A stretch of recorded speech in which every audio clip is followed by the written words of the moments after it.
Merci au groupe musical et à famille. Bonjour à tous. Que la paix de notre Dieu soit avec chacun de nous. Amen. C'est vrai que la sœur Pamela nous a déjà poussés à la prière. J'aimerais nous inviter encore à prier.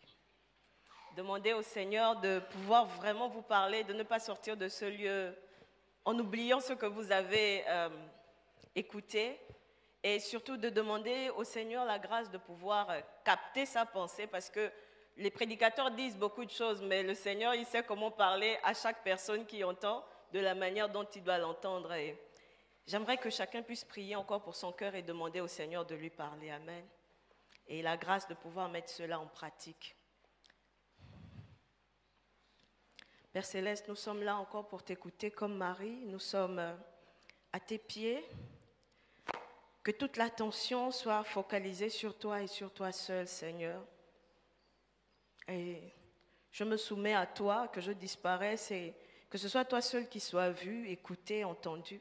Que ta parole pénètre dans les cœurs, même dans les cœurs les plus durs. Et qu'elle produise abondamment de fruits pour ta gloire. Qu'elle nous pousse à l'action, qu'elle nous transforme. Vraiment que nous puissions la mettre en pratique par la grâce de Dieu. Que toutes nos pensées soient centrées, focalisées sur toi pendant ces temps d'écoute de ta parole. Au nom de Jésus. Amen. Alors, est-ce que tu peux m'aider à saluer ton voisin à gauche, à droite?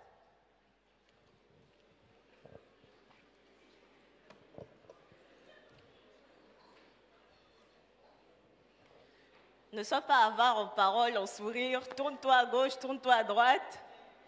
Même si tu n'es pas venu très content de la maison, tourne-toi quand même à gauche, à droite. Et reçois les salutations de ton frère, de ta sœur. Communique aussi un peu de grâce. Amen. Si tu ne l'as pas encore fait, je te laisse une seconde pour le faire. Amen. Dieu t'ordonne d'être intègre pour ton bien et pour ta postérité. C'est le thème de ce matin. Dieu t'ordonne d'être intègre pour ton bien et pour ta postérité. Et pour ceux qui notent, vous mettez entre parenthèses Abraham partie 2. Vous vous rappelez que je vous avais dit qu'on va le faire sous forme de série, n'est-ce pas? Et on avait commencé la dernière fois avec Abraham, un modèle d'obéissance à Dieu. Dieu t'ordonne d'être intègre pour ton bien et pour ta postérité. Abraham, partie 2. Nous sommes dans un trimestre où nous parlons de l'obéissance à Dieu pour posséder notre héritage. Nous avons vu beaucoup de choses en ce qui concerne l'obéissance, n'est-ce pas? Vraiment beaucoup de choses depuis Pasteur Camille qui a ouvert le bal et toutes les prédications qui s'en sont suivies jusqu'à maintenant. Et maintenant, il y a des ordres concrets auxquels le Seigneur veut que nous puissions obéir, n'est-ce pas? C'est le moment de mettre en pratique l'obéissance et ceci, l'obéissance et comme ça. Voici maintenant un ordre que le Seigneur nous donne. Et c'est le moment d'y obéir de la manière dont nous l'avons appris durant les cultes précédents par la grâce de Dieu. Dieu t'ordonne d'être intègre pour ton bien et pour ta postérité. Et le texte de base se trouve en Genèse 17, le verset 1 à 8. C'est un texte sur lequel j'ai déjà prêché il y a 3 ans, où je parlais du Dieu aux mamelles pleines, qui est resté dans les mémoires des gens. En tout cas, Dieu avait parlé aux gens. Ben, c'est dommage pour ceux qui viennent d'arriver dans l'église, qui ont manqué cette prédication.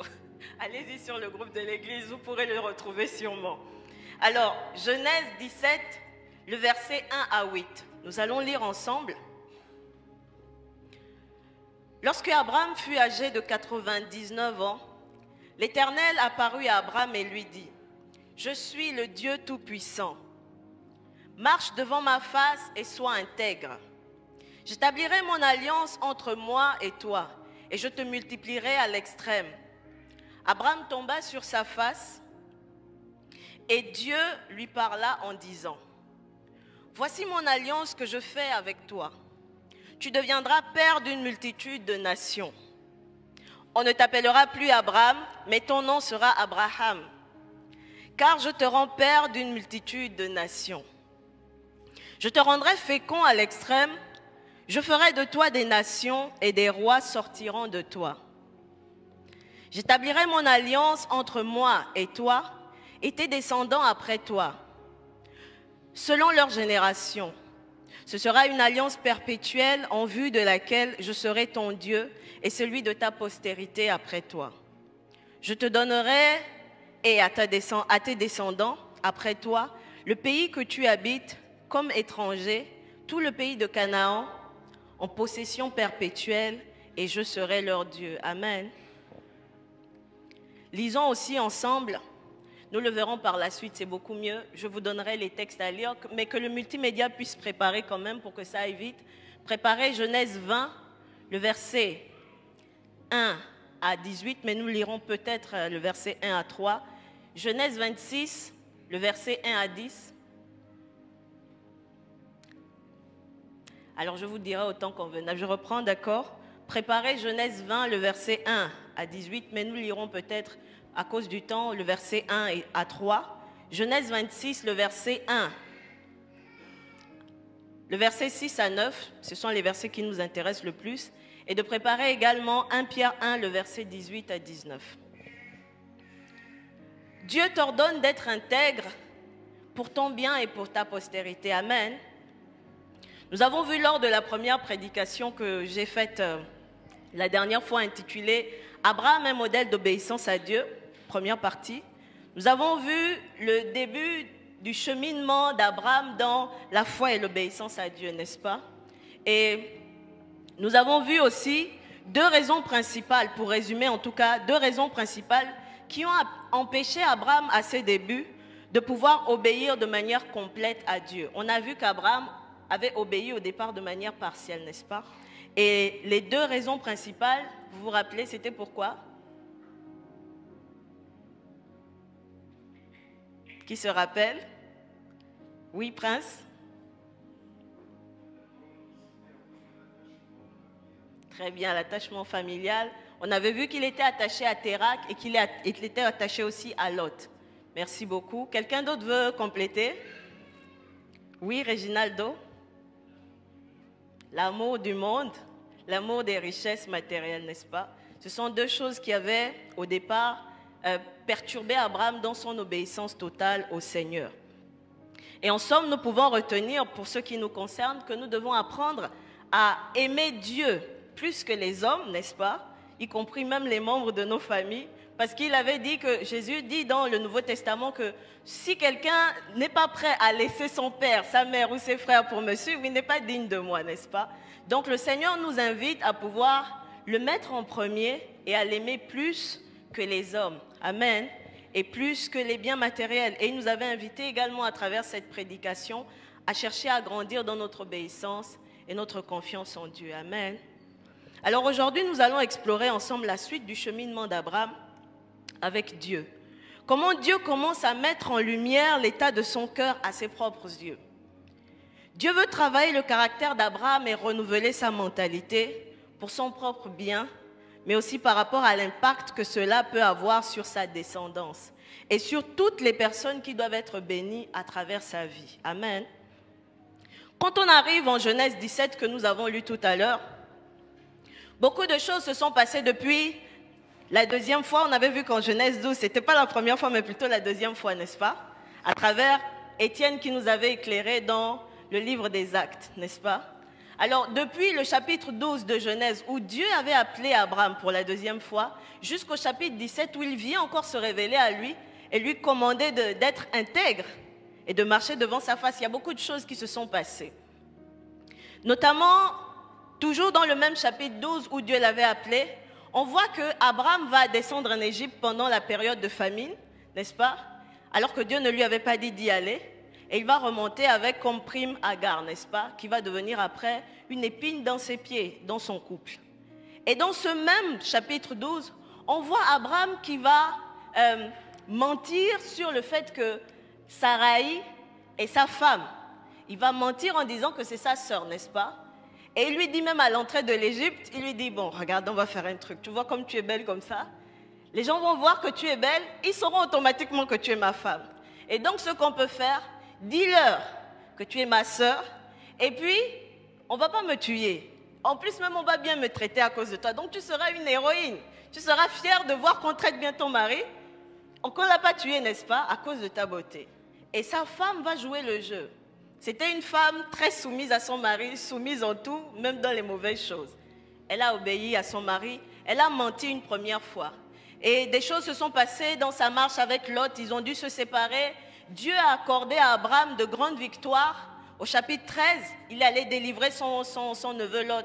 Il y a plein de rois qui s'étaient mis en coalition pour aller attaquer le territoire où se trouvait son neveu. Et il est parti. Avec peu d'hommes, Dieu lui a accordé la victoire. Et ils ont même ramené tout le butin. Dieu lui a fait voir des choses. Dieu lui a accordé des richesses, n'est-ce pas? Mais quand Dieu lui accorde des richesses, vers le chapitre 14, 16, il dit à Dieu, mais tu viens me donner tout le temps des promesses, tu m'as déjà béni avec d'énormes richesses, j'en ai, mais qu'est-ce que tu vas me donner? Parce que jusqu'ici, je n'ai pas d'enfant. C'est Eliezer de Damas, mon serviteur qui est né dans ma maison, c'est lui qui sera héritier dans ma maison, vous voyez? Donc, malgré tout ce que Dieu lui avait donné, il y avait un vide dans le cœur d'Abraham qui n'était toujours pas comblé. Et nous le savons, c'est quoi? C'est le désir d'être père, n'est-ce pas? Et Abraham, il a toujours un plan B. Son plan B au départ, c'était Lot. Lot n'est plus. Et son deuxième plan B maintenant, c'est Eliezer de Damas, qui remplit tous les critères pour pouvoir être son héritier, s'il n'a pas d'enfant. Et Dieu lui dit, je vais te donner des enfants, ne t'en fais pas. Et donc, toutes ces choses-là se sont passées et Abraham vient maintenant au chapitre 17. Abraham a 99 ans. Et Dieu est prêt de pouvoir accomplir la promesse qu'il a tellement répétée à Abraham. Je te bénirai, je rendrai ton nom, je ferai de ta postérité une multitude, comme le sable de la terre, n'est-ce pas? Comme les étoiles du ciel. Tellement de choses que Dieu lui a dit. Mais là, la promesse est prête de pouvoir s'accomplir. Abraham a 99 ans. Ça veut dire que ça fait 24 ans que Dieu a commencé à lui promettre des choses. En temps normal, sur le plan humain, nous voyons que 24 ans, c'est quand même beaucoup. Il y a des gens dans la salle qui n'ont peut-être même pas encore atteint 24 ans. Mais c'est déjà toute la vie. Beaucoup de choses se passent en 24 ans, n'est-ce pas? C'est la vie de quelqu'un. On a vécu beaucoup de choses en 24 ans. Et c'est normal qu'au bout de tant de temps, on puisse se poser des questions et chercher des plans B, vu qu'il semble qu'apparemment Dieu tarde, n'est-ce pas? Et donc voici un peu la situation. Mais Dieu lui dit, Abraham, je suis le Dieu tout-puissant.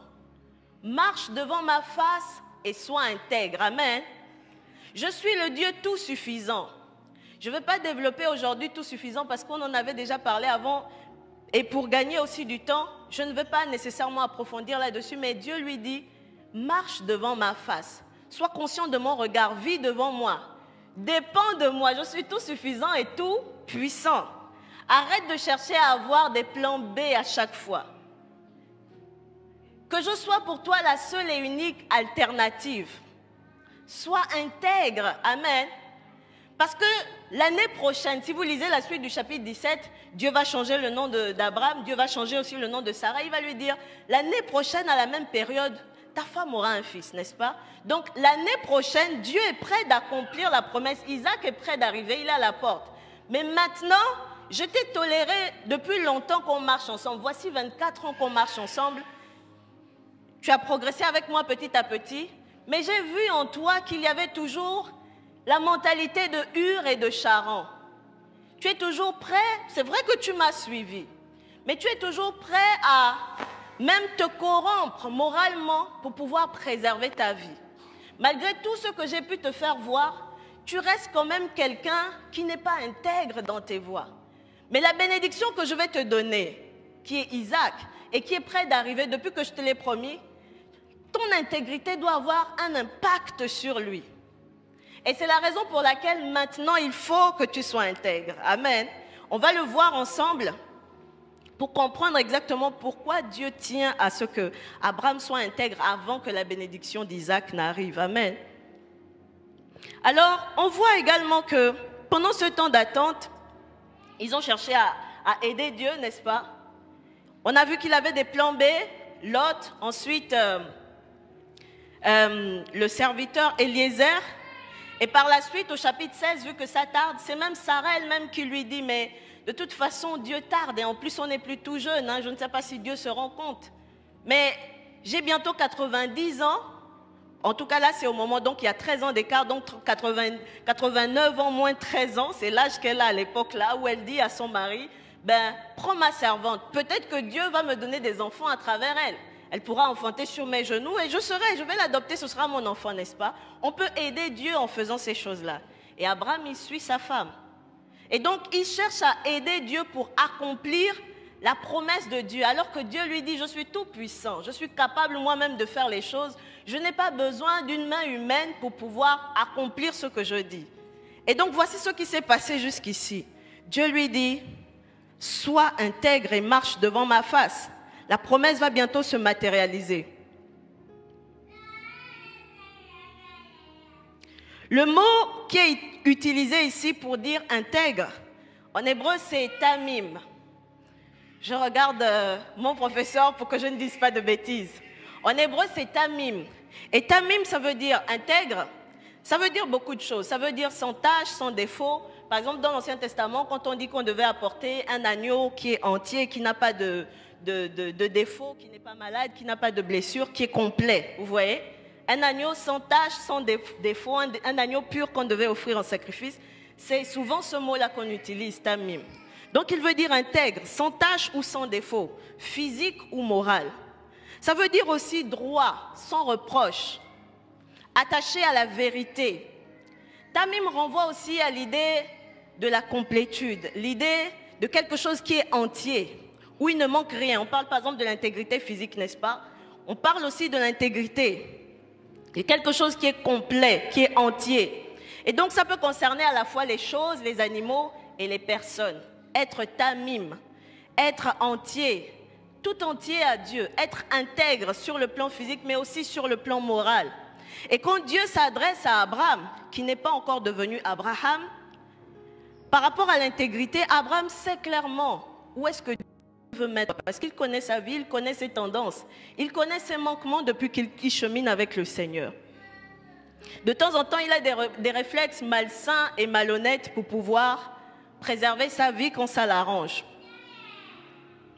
Et je disais tantôt qu'il avait hérité des mauvaises manières de vivre de Our, où il était né, n'est-ce pas? Et de Charan, là où il avait aussi vécu pendant longtemps avec sa famille. Et lorsqu'il dit que Sarah est sa sœur, ce n'est pas complètement faux parce que Sarah est bel et bien sa demi-sœur. C'est la fille de son père. Seulement, ils n'ont pas la même mère. La dernière fois, je nous faisais remarquer, en tout cas on remarquait ensemble, comment dans cette famille, il y a beaucoup de consanguinité, n'est-ce pas? Et même plus tard, on verra que lorsque Isaac dira « Maman, que tu es ma sœur », il n'a pas aussi nécessairement totalement tort, vu qu'ils font partie de la même famille. Rebecca est la fille de Bethuel, qui est le fils du petit frère d'Abraham. Vous voyez? Donc, Rebecca est la petite fille de Nahor, le frère d'Abraham. Et donc, d'une certaine façon, c'est une petite fille d'Abraham, n'est-ce pas? Chez nous en Afrique, le grand-père, l'oncle, machin, c'est comme le père, n'est-ce pas? C'est la même famille. Donc, ils n'ont pas nécessairement tort de dire que c'est leur sœur.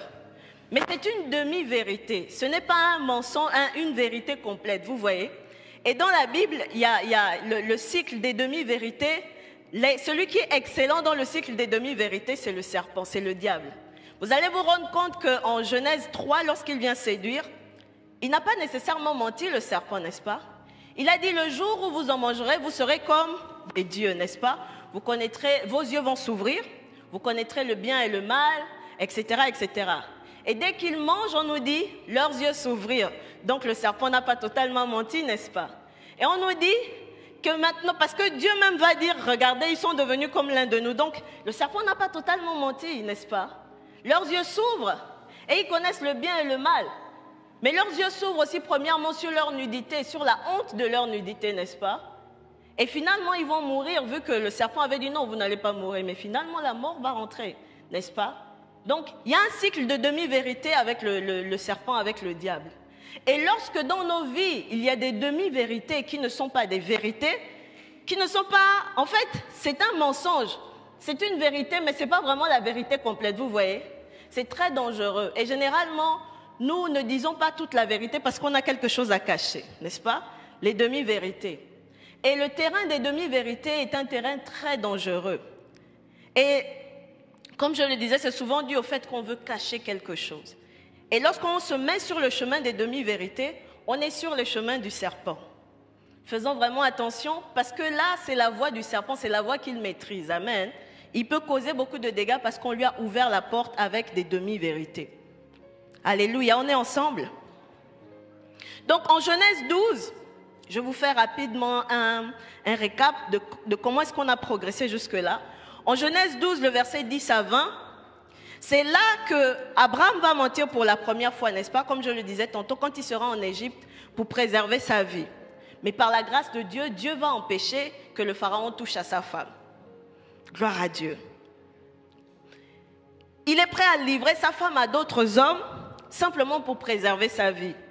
Alors que dans Éphésiens 5, si je ne me trompe pas, on nous dit qu'un homme, il doit aimer sa femme comme sa propre vie, n'est-ce pas?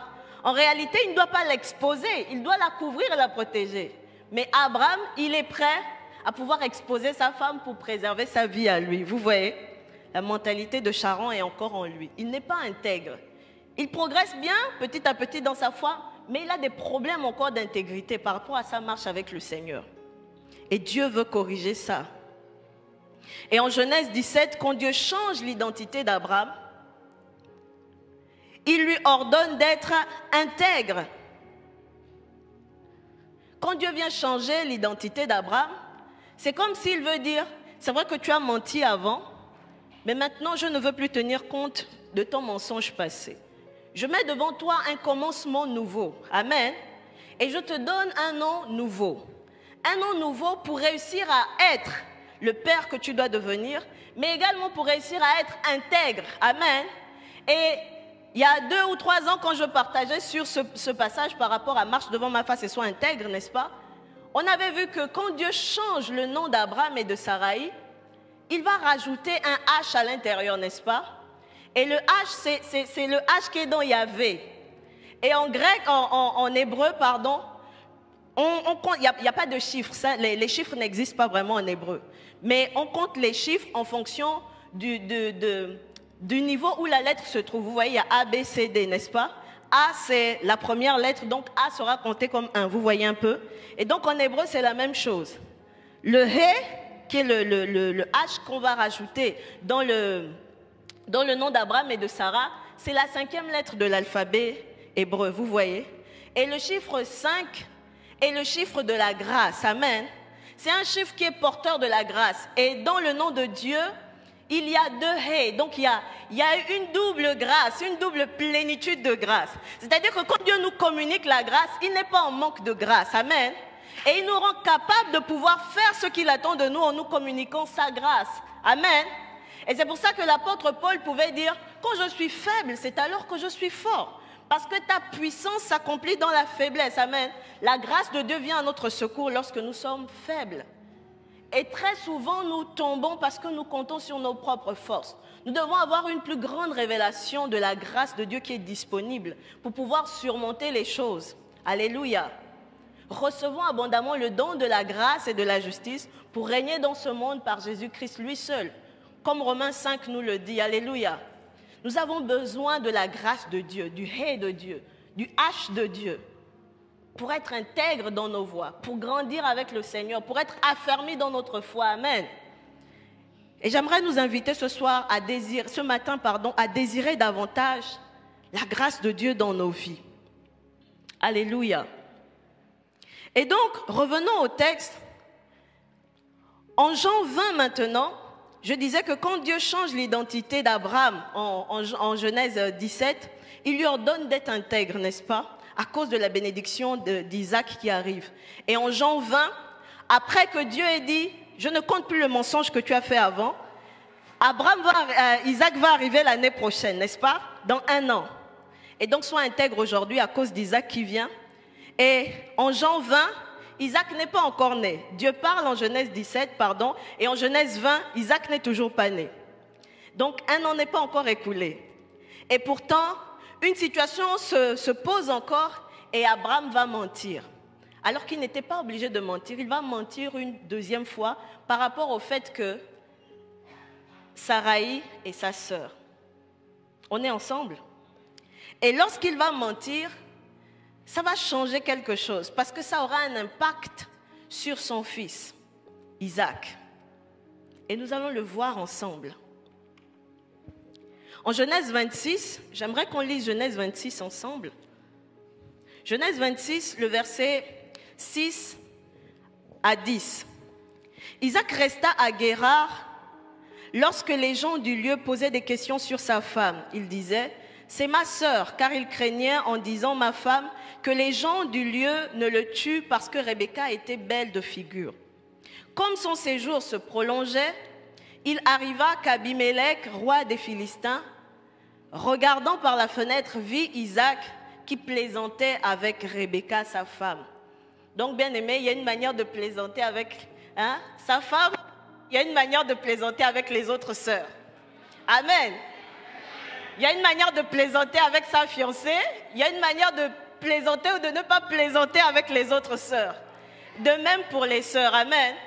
Comment est-ce qu'il a remarqué, rien qu'en les observant, parce qu'ils avaient une attitude de gens qui sont intimes, qui sont proches, n'est-ce pas? Et donc parfois vous avez une attitude comme ça entre vous alors que vous n'êtes pas frères et sœurs. Les gens qui vous regardent sont mélangés. Vous-même vous êtes mélangés parce que parfois vous ne savez même plus si vous êtes frères et sœurs ou pas, n'est-ce pas, dans le Seigneur.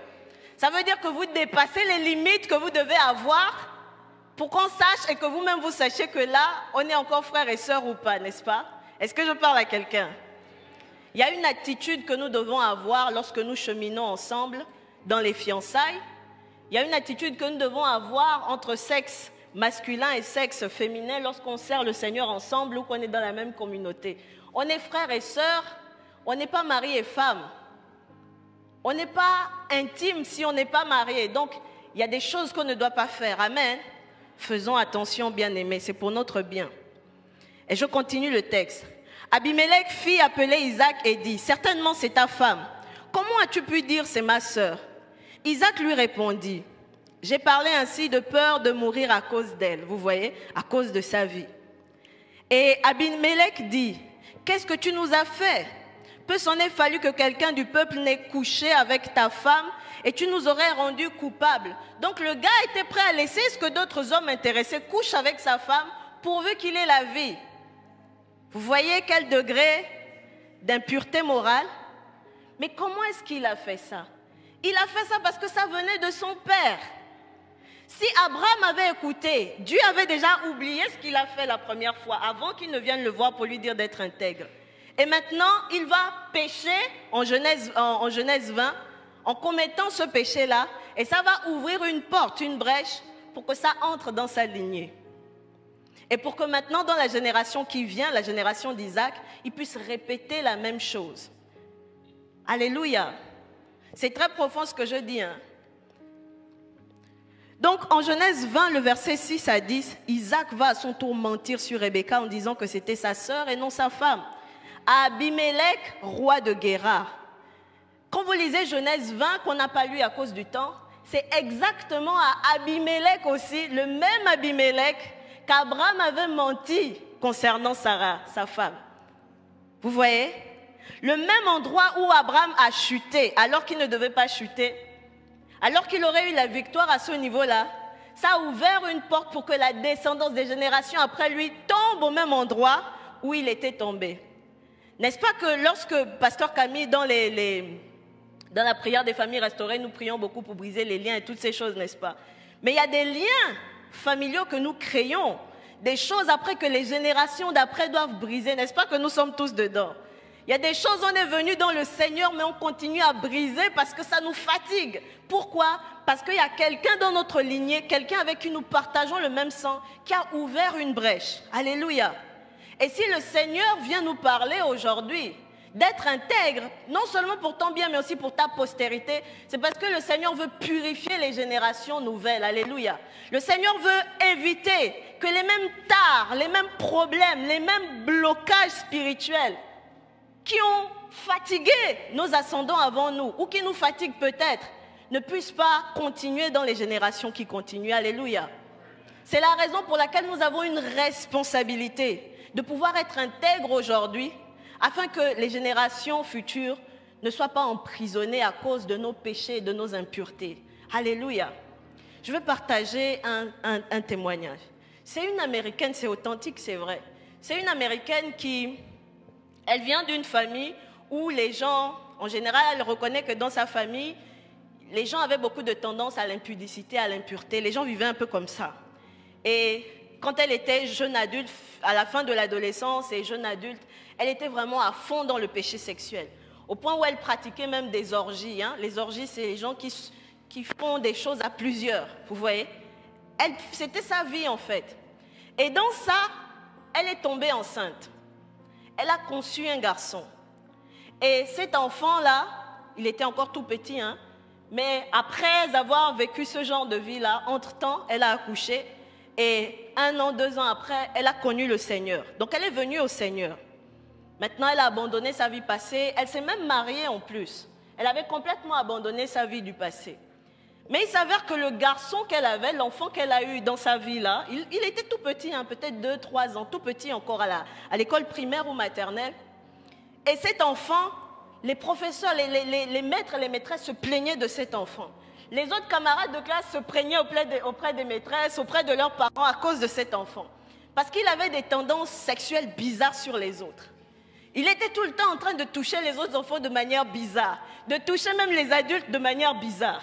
Et à chaque fois, les gens se plaignaient et elle avait honte et elle se disait, mais qu'est-ce qui se passe avec cet enfant? Elle a prié parce que maintenant elle a une nouvelle création, mais l'enfant là ne change pas. Qu'est-ce qui se passe? Elle a emmené l'enfant chez son pasteur, ils ont prié, elle a prié avec son mari. L'enfant là ne change pas. Il est tout petit, mais il a vraiment des tendances sexuelles bizarres à son jeune âge. Qui lui a appris ça? Elle a assisté un jour à un séminaire parce qu'elle tenait vraiment à ce que son enfant change. Elle a assisté un jour à un séminaire où on parlait de délivrance, de ces choses-là. Elle était au fond, ce n'était même pas un séminaire par rapport à son église et c'était dans une autre ville. Elle est partie voir l'un des prédicateurs pour lui expliquer sa situation. Elle dit, mais j'ai un de mes enfants, j'ai un fils, il est encore tout petit, mais il a des tendances sexuelles bizarres avec ses camarades, même avec les adultes, et ça nous dérange beaucoup. J'ai prié, j'ai invoqué le sang de Jésus, j'ai changé, mais je ne comprends pas pourquoi il ne change pas. Et le prédicateur qui ne la connaissait pas du tout lui a dit, mais j'aimerais te poser une question. Comment tu vivais avant de connaître le Seigneur?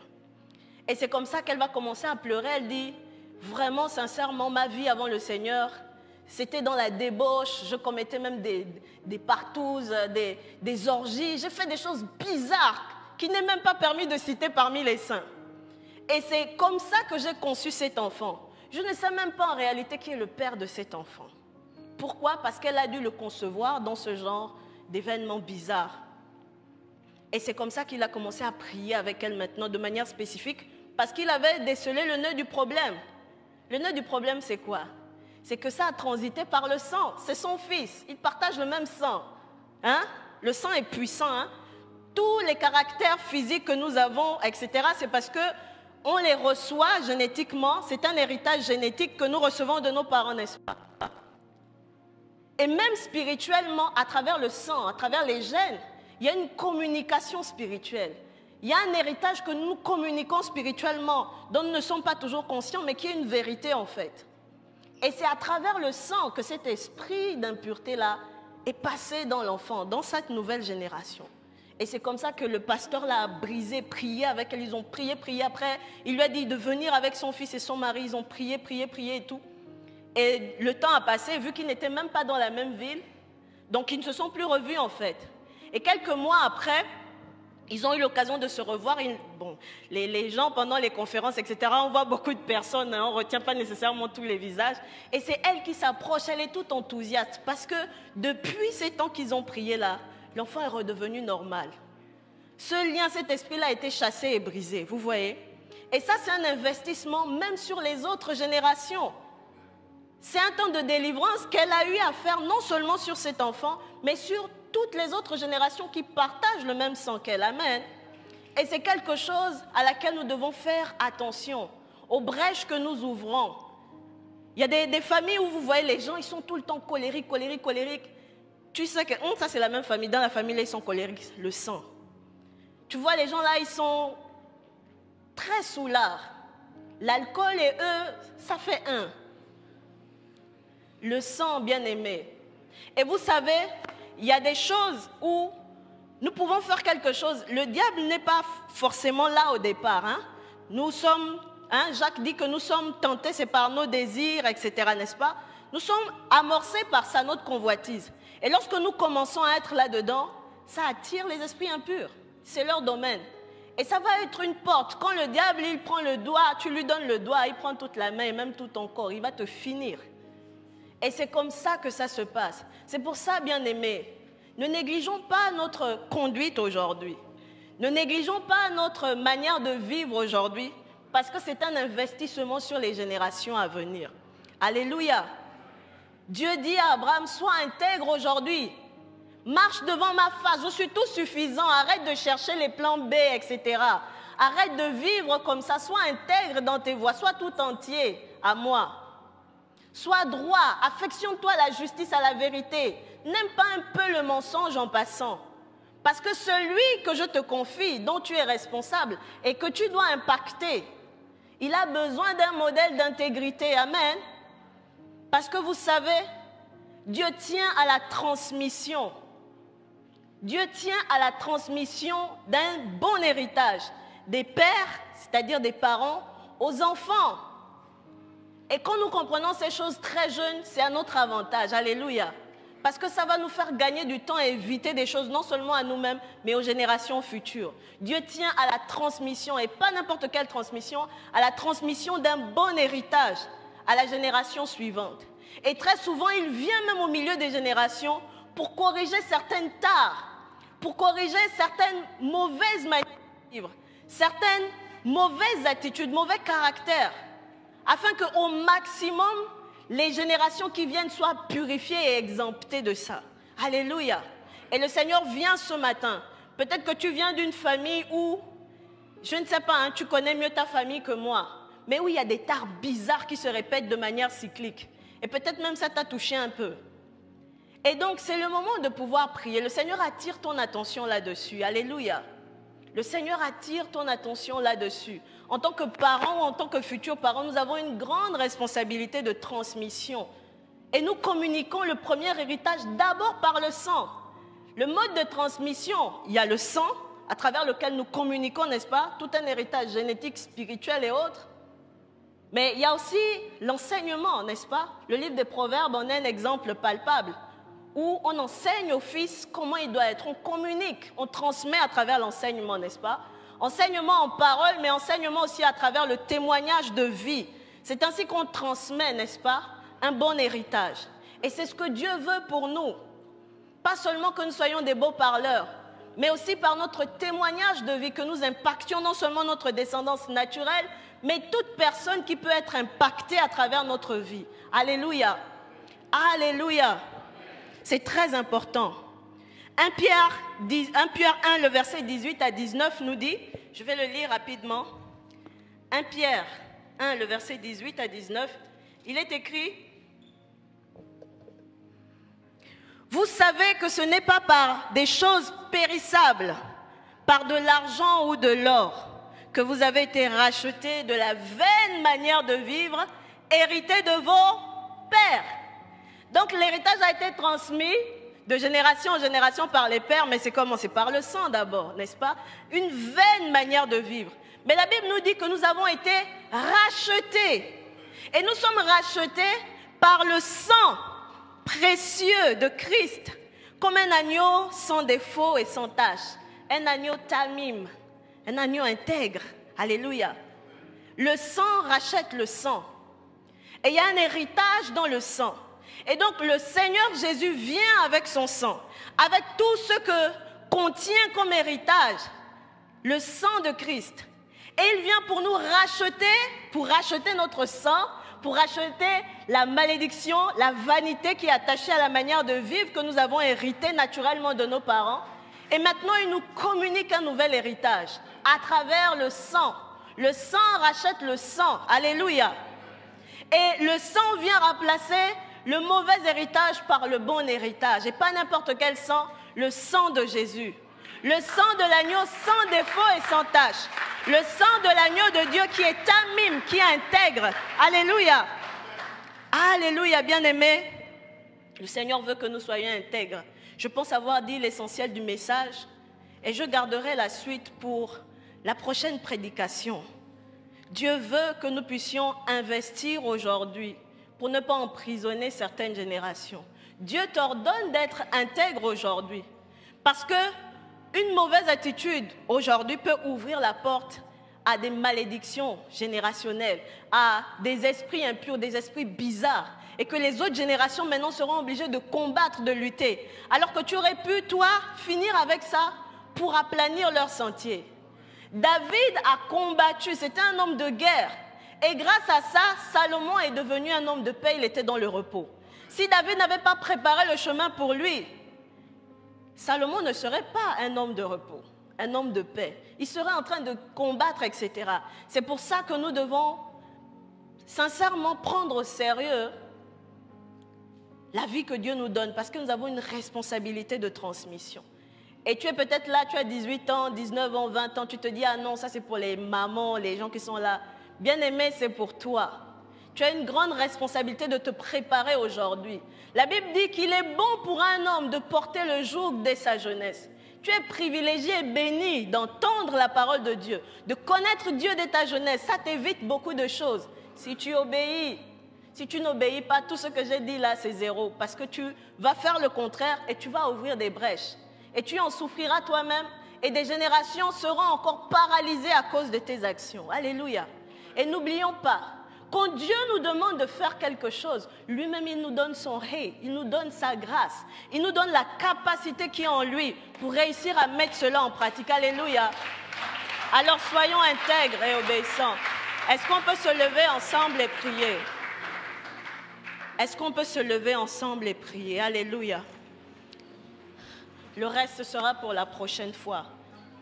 Rends grâce au Seigneur pour cette parole qu'il t'a donné la grâce d'entendre.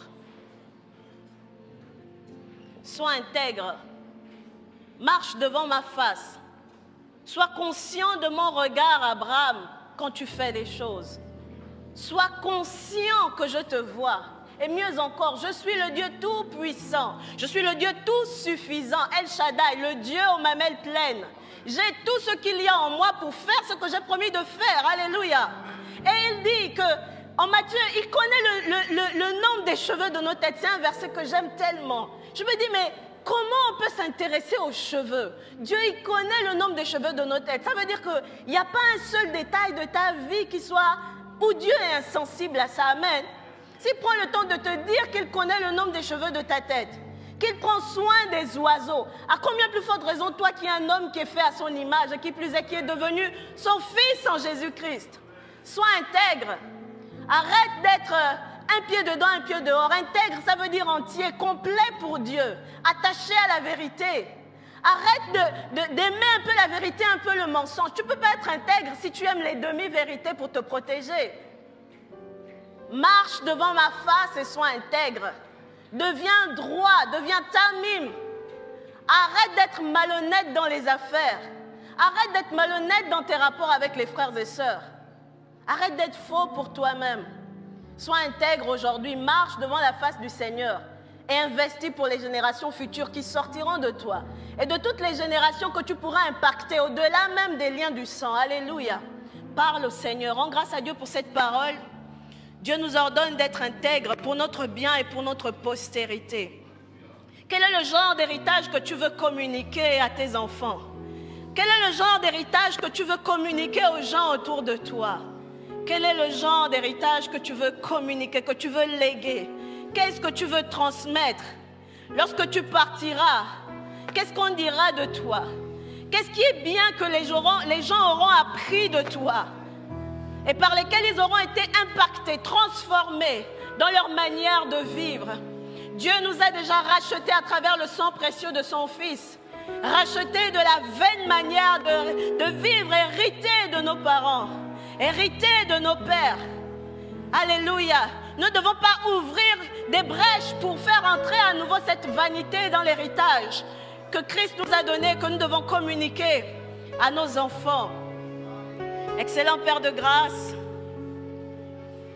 oh merci pour ta parole, merci pour ta parole. Nous voulons marcher devant ta face et être intègres. Nous voulons nous ranger, Seigneur, dans nos manières de vivre. Nous voulons nous laisser tailler, transformer par toi. Nous voulons compter sur ta grâce, oh Dieu Tout-Puissant, pour marcher d'une manière digne de toi. Au nom de Jésus. Au nom de Jésus, nous voulons communiquer un héritage sain, pas un héritage malsain à nos enfants. Nous voulons être des modèles pour la prochaine génération, non seulement en parole, mais aussi en acte, en vérité, par notre témoignage de vie. Ne voulons pas irriter nos enfants. Ne voulons pas irriter les générations plus jeunes, Seigneur, à cause, Seigneur, d'un contre-témoignage entre ce que nous disons et ce que nous faisons. Oh Seigneur, quelle responsabilité tu nous as donnée d'être des transmetteurs d'un héritage sain, d'un héritage bon aux générations futures. Oh Père Céleste, oh Père Céleste, oh Père Céleste, élève encore ta voix. Et si, pendant cette prédication, le Seigneur a mis le doigt, comme il a mis le doigt sur le manque d'intégrité d'Abraham, le Seigneur a mis le doigt sur un aspect particulier de ta vie où tu n'es pas intègre, où tu fais beaucoup de compromis dans ta marche avec le Seigneur, beaucoup de compromis qui sont pour ton malheur et même qui peuvent condamner les générations à venir. Là où le Seigneur a mis le doigt, si tu es peut-être quelqu'un de malhonnête, quelqu'un qui aime beaucoup mentir, quelqu'un qui ne sait pas dire la vérité tout entière, mais qui aime les demi-vérités pour se protéger, quelqu'un qui justifie même ses demi-vérités. Oh, par le Seigneur te pardonne. Quand il est venu s'adresser à Abraham, c'était une manière pour dire à Abraham que tu as manqué d'intégrité une première fois en mentant sur ta femme. Mais ne t'en fais pas, je te pardonne et je ne tiens plus compte de ça. Un nouveau départ est devant toi pour que tu sois intègre. Un nouveau départ est devant toi. Alors le Seigneur vient ce matin à toi, non pas avec un cœur de condamnation, mais un esprit de grâce, un esprit d'avertissement, un esprit qui vient pour te relever. Demande pardon au Seigneur là où tu manques d'intégrité. Demande pardon au Seigneur et demande-lui de te communiquer sa grâce, sa force, afin que tu réussisses à être entier dans l'intégrité, entier dans la vérité, entier au nom de Jésus par le Seigneur. Alléluia. Alléluia. Alléluia. Nous voulons avoir des cœurs purs. Des cœurs qui cherchent ta parole. Des cœurs qui serrent ta parole dans leur cœur pour ne pas pécher contre toi. Des cœurs impartageables. Des cœurs qui ne se laissent pas facilement compromettre. Des cœurs qui n'ont pas à rougir parce que dans le secret, ils font le contraire de ce qu'ils disent en public. Seigneur, ta grâce. Seigneur, ta grâce. Fais ton œuvre dans les cœurs de chacun. Ta grâce, Seigneur, que nous soyons une communauté de personnes intègres, une communauté de personnes attachées à la vérité, une communauté de personnes honnêtes. Seigneur, au nom de Jésus, j'aimerais qu'on puisse prier pour les générations à venir. Que les pères qui sont là, les mères qui sont là prient pour leurs enfants et demandent à Dieu la grâce de communiquer un héritage sain, un héritage bon à leurs enfants, de communiquer la foi à leurs enfants, de ne pas les irriter. Et les futurs parents qui sont là, les jeunes gens qui sont là comme moi et qui ne sont peut-être même pas mariés, prie pour tes enfants. Prie que Dieu t'accorde la grâce d'être un bon modèle pour ceux qui seront des Isaac pour toi. Élève ta voix et prie. Alléluia. Oh Père Céleste, je demande ta grâce. Je demande ta grâce, oh Dieu, pour être un bon modèle pour mes enfants. Je demande ta grâce pour être un bon modèle pour tous ceux de ma génération et tous ceux des générations à venir qui pourraient être impactés à travers ma vie. Je demande ta grâce pour que ma vie se caractérise par l'intégrité, oh, par la complétude, l'entièreté, la droitude de cœur dans sa marche avec Dieu. Que ce soit mon partage au nom puissant de Jésus. Au nom puissant de Jésus. Oh Seigneur, je demande ta grâce sur ma vie, afin que par moi ton nom ne soit jamais insulté, blasphémé à raison. Je t'en supplie qu'à travers ma vie, Seigneur, oh, je ne devienne un sujet de scandale dans la maison de Dieu ou devant ta face. Accorde-moi ta grâce de marcher dans l'intégrité et de n'avoir point à rougir. Au nom de Jésus, au nom de Jésus, Au nom de Jésus, donne-moi la grâce de communiquer un bon héritage à mes enfants. Au nom de Jésus, un bon héritage à travers l'enseignement de ma vie et de mes paroles. Premièrement à mes enfants et à toute personne que tu veux impacter à travers ma vie. Au nom puissant de Jésus. Au nom puissant de Jésus. Alléluia. Alléluia.